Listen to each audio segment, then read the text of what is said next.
Hey everyone, this is Thyworm with a new build for last Epoch, the Totem Shaman. If you're enjoying last Epoch, consider subscribing. Let's start with the build philosophy. I basically just wanted to see how far a pretty standard totem build would get me without poison. Totems itself turn out to be not that good, but the synergies you get with them are very decent indeed. I tried several variations of gear as well, played around with the new Primalist set, and I explored various options. In the end, I landed on a decent build, well suited for arena when you are using totems to buff the damage of Ice, Thorns and Avalanche. Some of the cons and pros. Pros. Very tanky when totems are up, because we have a lot of synergies and get most of our damage and defense from totems. Easy playstyle, just summon totems and cast cold spells. It's fun to do, however. And a lot of damage from Avalanche and Ice Thorns. Cons. Very squishy when totems are down, which means you need to manage your totems carefully. And leveling is a little rough because totem damage early on is not good. What I personally like a lot about this build are the synergies. Your totems give us a ton of buffs, your skills work well with totems, and I was pleasantly surprised how much damage your skills do with the totems enabled. I tried a pure totem damage build without poison, and I had a hard time pulling that one off honestly. But this works well, so let's dive into the passives. The main stat for this build is attunement. Literally everything scales with that. Mostly I focused on protections and totem synergy apart from attunement. Take 8 out of 8 natural attunement for attunement. I took 5 points of Gift of the Wilderness for some minion health and my own health. If you want damage you can also go Tempestborn. Then take 6 out of 6 Wisdom of the Wild, because both us and our totems do spell damage. Rotbane is a nice node, making your totems immune to poison while increasing their health as well. Everything else I put in Shaman, because there's a lot of synergy here with totems. More attunement, for example, with 8 out of 8 Shamanic Infusion. Take 5 out of 5 Totemic Fury, increasing cast speed when totems are active, which is always. I took some extra points in Silent Protector, but only after reaching level 75 or so. Take 8 out of 8 Earthen Supremacy for more attunement, stun avoidance and percentage stun chance increase.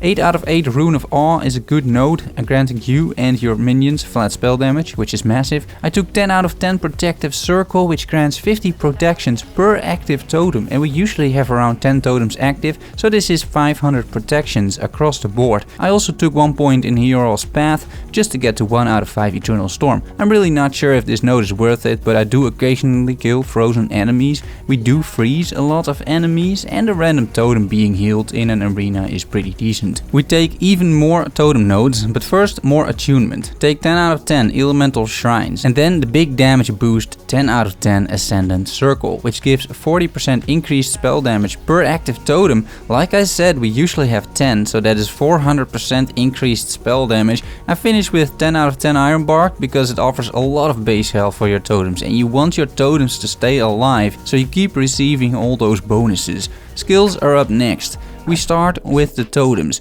Summon Thorn totem has two main parts. First, we want to directly summon a bunch of totems. Second, we turn these totems into minions that deal cold damage, so they synergize well with the rest of our build. First, go north. Take 3 out of 3 Forested Expanse, increasing the totem count. Take 3 out of 4 Eternal Forest, increasing their uptime. We don't need 4 points, because we use idols in endgame that spawn Thorn totems on hit, and this happens so often that we refresh them before they run out anyway. Take Grove Mine, summoning all your Thorn totems at once. The idol I talked about will now do the same thing, by the way. It summons all your totems at once, with no mana cost on hit. Then go right and take 2 out of 5 Memories of Eterra, just to get to 5 out of 5 Venom tipped Thorns. Poison is good, but it doesn't really synergize well with our build, so let's take Ice Thorn totem, turning that poison into Chill. Chill reduces movement, attack, cast and throw speed by 12% and it stacks 3 times, so chilling enemies is really worth it. Take Frost Attunement as well, increasing the chances of completely freezing an enemy. Our final points I put into 1 out of 3 Torrent of Thorns for 1 extra projectile, into 2 out of 4 Lethal Thickets just to get to Unhollow Core. So the totems aim their thorns at least somewhat in the direction of enemies. These 4 points can be spent elsewhere too, I feel. Then the Storm Totem, which is the reward from our Shaman Mastery. And that is honestly the reason I'm using it, because Storm Totem itself really isn't all that amazing, but we're using it anyway. anyway. In this build, Storm Totem is very much a buff-debuff unit. While leveling, it provides decent damage. Go right, 4 out of 4 Lightning Raider, increasing cast speed. Take 1 out of 3 Direct Current, just to get to Blizzard, which makes the Storm Totem cast this huge blizzard. It doesn't deal much damage, but it once again has a chance to chill enemies, increasing the area of this a bit by 2 out of 4 Storm's reach. Take 4 out of 4 Limited Resistance, because this build costs a lot of mana and we need this stuff to be cheap. Take 3 out of 3 Static Field, which shocks enemies occasionally. Shock decreases enemy elemental resistances by 100, so this helps a little bit. 2 out of 2 High Voltage increases the shock effect, so now it is minus 160 elemental resistance. Overstimulation is decent as well, decreasing enemy movement speed by 20%. Finally, take 2 out of 2 Lightning Protection for 400 lightning prot to everyone near the Storm Totem, including you. Let's move to Eterra's Blessing, which we use to heal and summon more totems. Because the more totems we have, the more damage we deal and the better protected we are. Go right and take 4 out of 5 Improved Blessing. Take 3 out of 3 Ancestral Renewal, which summons a healing totem every time you heal a high health target. A healing totem heals, of course, but also counts as a totem. Take Tranquil Spirit, which allows you casting when you're out of mana, which can be a lifesaver, and you can still summon totems. Take Purge, cleaning ailments. Take Efflorescence, making it a heal over time, and finish with Regrowth, straight out of World of Warcraft, healing you again after the heal expires. We buff ourselves a bit with 5 out of 5 Safeguard, granting 250 armor and all protections. And then finally, we want to make sure we're not healing our totems, but we're healing ourselves. This skill is really hard to use otherwise, because aiming it is a nightmare. So go south, 2 out of 5 Ardent Touch, just to get to 1 out of 4 Binding Heal, just to get to Triage. With this node, Eterra's Blessing automatically targets the lowest health ally, and that is usually you. Because minions and totems have a lot of health, much more than you, which is why this skill mostly targets the player. It's great because you get heals first of all, you get buffs, and you can determine where to summon the healing totems because they will spawn on top of you basically. We move on to our 2 damage abilities. Ice Thorns is first. We make Ice Thorns synergize well with totems by going 3 out of 6 Ritual Briar for 48% increased hit damage. Take 1 out of 6 Thorn Shaper just to get to 3 out of 3 Shamanistic Fury, which gives hit damage per active totem. That is a lot of hit damage usually. You could go Totem Weaver if you want, but I'm using idols to make this happen. Then the second part is increasing the cold and base damage. Go north to 4 out of 5 Cold Prison for 4 flat cold damage. Take 5 out of 5 Piercing Cold for 5 flat cold damage, and to make sure that our spell completely pierces the enemies. And finally, Farwood Heart, a buff that increases cold damage by up to 100% for 4 seconds just by using Ice Thorns. And we'll be using Ice Thorns a lot, so this is usually active, providing a very decent buff. And now for our main damage dealer, Avalanche. First order of business is to make this a casting spell instead of a channeling spell. In general, channeling anything but Warpath is a bad idea because you're locked in place, and in the arena that means you're basically dead. So take Mountain Peak and then Precision and then Wild Path to stop this from happening. Avalanche is also very expensive, so take 4 out of 4 Naturally Occurring to reduce the mana cost. Also take 2 out of 4 Unyielding Storm, increasing the duration. Because our whole build scales with cold damage, we want Avalanche, which normally does a mix between physical and cold, to only do cold damage. Take 2 out of 3 Explosive Impact, increasing the impact area. To 1 out of 4 Mountain's Fury, increasing the boulder impact area. To Frost, which converts all avalanche damage to cold.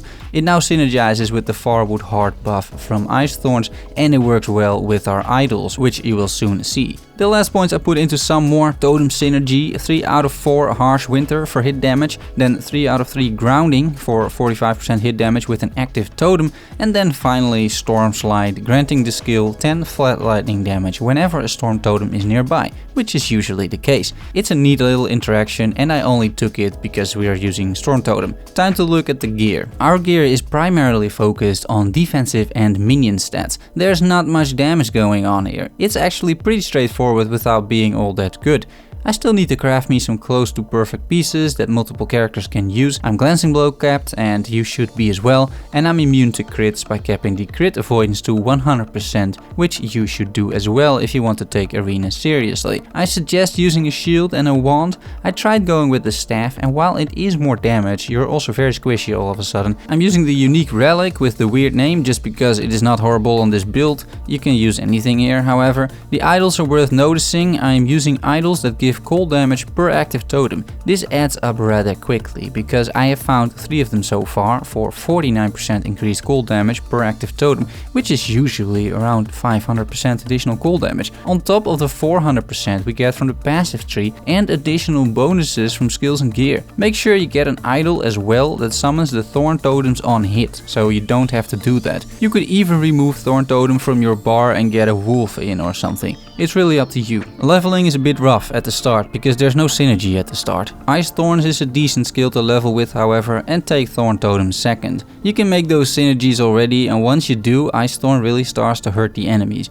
Your mastery gives you Storm Totem, which is surprisingly effective in the campaign. You could temporarily spec that into a damage totem, that is what I did, focusing on hit damage, area and cast speed. It clears almost entire zones that way. Later, this damage falls off, however. Near endgame, take Avalanche and Eterra's Blessing and just spec it like mentioned in this video.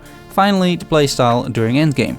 Here's the build in action. You want to summon your totems, all of them. Thorn, Storm and Healing. You should have 5 to 10 totems up at all times, or your damage and resistances will suffer too much and you will die. It is a good idea to start the damage loop by casting a few Ice Thorns, granting you the Firewood Heart buff, and then once everything is in place you can start casting Avalanche, which now does really massive damage. Boulders crit up to 5k, and with the right setup this can really decimate enemy armies. It does take a little getting used to, and it's definitely an acquired taste, this totem business, but if you're interested in trying this, it is a very decent build. A pure poison totem build probably tops this in terms of damage, but I'm trying to avoid poison a little bit, as it is super strong right now, and I don't want to create all these guides only to have the devs nerf poison to the ground, which they might and maybe even should do. This build is a decent concept. It is far from perfect, but suitable to most totemist needs. I hope you have fun with the build and that the guide was useful. Thanks for watching and making it to the end. See you all soon. Bye bye.